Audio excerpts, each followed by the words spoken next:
الافتتاح مباراة المغرب جزر القمر.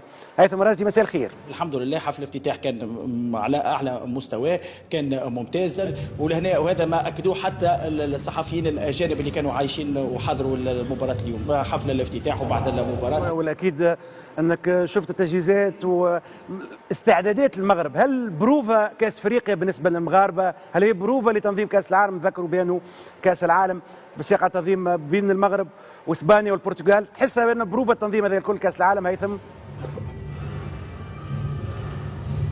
هو بروفا كبيره برشا بالنسبه للمغاربه، وهذا الهدف نتاعهم الاساسي، خاصه كونه بالنسبه للاشقاء المغاربه لهنا هو الجدل والصراع الاول والاكبر، وكونه شكون باش ينظم ما بين اسبانيا والبرتغال مباراه الافتتاح ومباراه الدور النهائي. اكيد املنا كبير بالنسبه للاشقاء المغاربه، وان شاء الله هذا يكون خاصه تتويج للمغرب وللمغرب العربي الكبير ولافريقيا الكل. دونك هذاك علاش المغرب يحبوا ياكدوا، يحبوا يثبتوا، يحبوا يوريوا كونهم قادرين على تنظيم مثل هذه المسابقات. صحيح كأس افريقيا ماهيش كأس العالم، لكن خلينا نقول لك معز، وهذه الكلمه اللي اتقالت، كأس افريقيا بمواصفات عالميه. هذا ملعب مولاي عبد الله معز فيه 800 كاميرا بتقنيه الكاتكا، معناها اي واحد يدخل للملعب نجم يجيبوا صوره نتاعو كامله كيما التصويره في الفنايدي. هذا اكيد لمجابهه الشغب وللتصدي لكل هذه الاشياء، وهذا هو ستانديك فيفا. يعني هم يحبوا يوريوا للاتحاد الدولي كونه راهي المغرب قادره، وبالفعل معز شفنا بصراحه ملعب تحفه معماريه، ملعب ممتاز وممتاز جدا بصراحه، ملعب ممتاز وممتاز جدا. امور امنيه يعني ساعه الحاجه النقطه الايجابيه والايجابيه جدا هي الاحترام الكبير من الامنيين معز لهنا، حتى في طريقه التعامل، في طريقه الدخول. ويكفي فقط بالنسبه لنا احنا كتوانسه كيف تسمع كلمه تونسي ويقول لك تونسي مرحبا يا خويا، تسمع اول حاجه برشا برشا وتفضل مرحبا. يعني الحمد لله الامور طيبه وطيبه جدا، تنظيم على اعلى مستوى. نستناو كونه بالنسبه لمنتخبنا الوطني التونسي شنو باش تعطينا النتائج اذا كان تحب نتواصلوا في مواضيع اخرى معز. لا انا جايك المنتخب اول مره كاس افريقيا في 9 ملاعب. ما نعرفش انا نفرح المغاربه وقت اللي نشوف في الملاعب هذيا، ولا نحزن وضعيه الملاعب بتاعنا سامي. شوف هو ولا نفرحوا للمغاربه ونحزنوا للملاعب. شوف هي كلها قرارات سياسيه. عام 2008 المغرب كرويا كانت في الحضيض، خذاو قرار سياسه الدوله باش تولي المغرب بلاد كبيره في كره القدم. وقت ثم القرار السياسي كل شيء توجد، لذا هما شوفوا فين وصلوا على المستوى الرياضي، سكي اكسترا اوردينير. اليوم المغرب من اكبر الفرق في العالم ومن اقواها ومن اعتدها.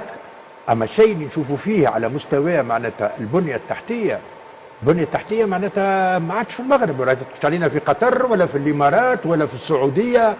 السرعه، النوعيه، لذا مثالش مرات نحن نغزروا لاوروبا ونخرجوا معناتها لاماكن اخرى في العالم، مثالش معناتها من غير حتى عقده نجموا نغزروا المغرب ونقولوا نحن نوليو كما المغرب. هو راهو كي تزيد تعمل طله شويه تلقى ان المغرب تحضر في ثاني اكبر استاد في العالم، هو استاد الحسن الثاني في المنصوريه، يهز 115,000. انت توا اكبر استاد في العالم وفي حمد اباد في الهند يهز 134,000.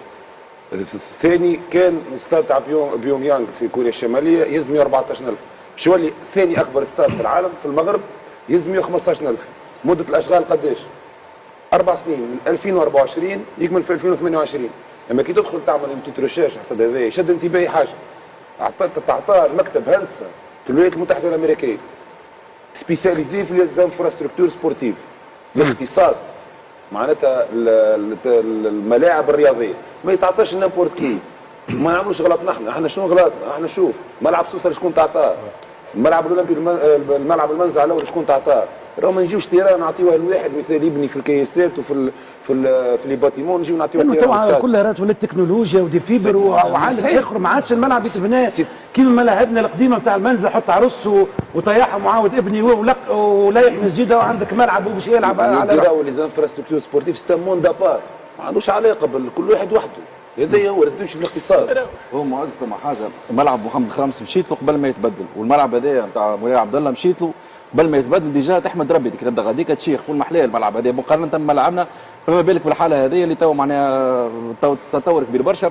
هو اللي نحبوا نقولوه انه بالحقيقه هي حكايه سامي على اراده الدوله اللي هي الحقيقه ماهيش موجوده تو. حاجه واحده على الاقل يا خويا خلينا نعملوا انيسياتيف نرجعوا ننظموا كؤوس افريقيا وننظموا تظاهرات كبيره. تو الدوله في مش نظامهم، انت عندك ملعب بركه، عندك ملعب ملعب مؤهل وحيد المغرب كيفاش في مش عملت نظامهم. المشكله فاش المغرب ايش عملت هي ولا الجزائر ولا غيره ايش عملت؟ تحط هدف انك باش تنظم بعد 6 سنين بعد 7 سنين تخدم عليه البوان هذاك. احنا ما طلبناش شيء هذا. هذا ايش حبيت نقول معناها اليوم وقت اللي احنا قلنا ننظموا كاس افريقيا عام 94 وننظموا كاس افريقيا 2004 يظهر لي وقتها ديجا الدوله حضرت وخدمت الصادرات. نحكي لك معناها يلزم كل شيء تبع بعض باش نكونوا قاعدين العاب البحر الابيض المتوسط اللي نظمناها في 2001 وقت قررنا كيف قرار دولة كامل رياضي بأنه نجهزوا ملاعبنا ونبنيوا رادس ونحسنوا المنزه ونعملوا ملاعب أخرى باش ننظموا ألعاب البحر الأبيض المتوسط. فاهم كلامه صحيح. يقول لك احنا لازلنا نخمموا باش ننظموا. اما انا كان نعطيك حاجه، الدورة الأخيرة نتاع تصفيات كأس أفريقيا أقل من 20 سنة كانت مبرجة في تونس. طلبنا احنا باش ما تنظمش في تونس. مشات حولت لمصر. انا بالمعزرة صحيح وقت اللي نبداو نحكيو على انه لابد نبرمجوا وين الامكانيات باش نبرمجوا يا اخي هذوما حاجات تجي الفلوس. كيفاش باش تجي الفلوس؟ تجي الفلوس ما تجيش اليوم انا نكمل اليوم الدوله التونسيه ما عندهاش الامكانيات اللي قادره تعمل الملاعب اللي نتخيلوا فيها. احنا كنا نتمناو اليوم الاشقاء المغاربه خدموا على رواحهم. سنين ناصر 10 سنين هاي الدوله. لا ما نتكلمش مع انا جايك نجيب السنيين يا اخي تعطيهم امكانيات ماديه ولا نحكيو على 200 مليار و300 مليار ولا على خاطر ما نعرفش نحسب الفلوس. 200,000 مليار و300,000 مليار فماش الارقام. ما نعرفش انا قداش 200 مليون دينار 300 مليون دينار صحيح مثلا في المغرب تو يتكلف 500 مليون دولار. هي الاستاذ باش يلزم 15 يلزمنا نكونوا واقعيين. اليوم امكانيات الدوله نتاعنا هذيك امكانياتنا باش نقعدوا اليوم نحن نحطوا الرياضه في تونس.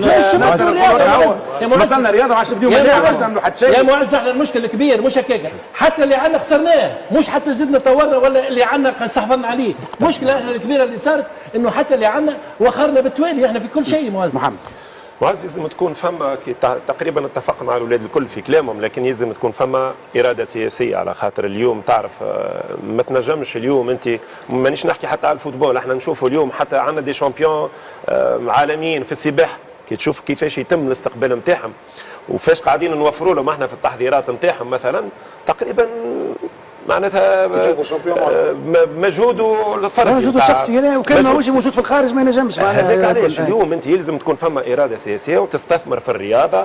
احنا في 2004 البكري نحكيو في تونس ما وصلت وخلطنا وهزينا الكوب دافريك نتاع 2004 كانت فما برشا ايجابيه. نحكي على الملاعب مثلا الملعب تاع سوسه في 2004 حسب رايي خير من الملعب تاع تو. انا ملعب نعرفه مليح خليني نحكي عليه على الاقل. الملعب تاع سوسه في 2004 في الارضيه الميدان نتاعو في ليفيستير نتاعو خير من الوضعيه اللي فيه هو تو. ملعب صفاقس نفس الشيء. المنزع ما عادش موجود اليوم. البكري نسمع في بالله مالك وقتاش مشيت باش تعمل تقرير ودخلت بالسرقه وقتها عندها 4 سنين في المنزل 2022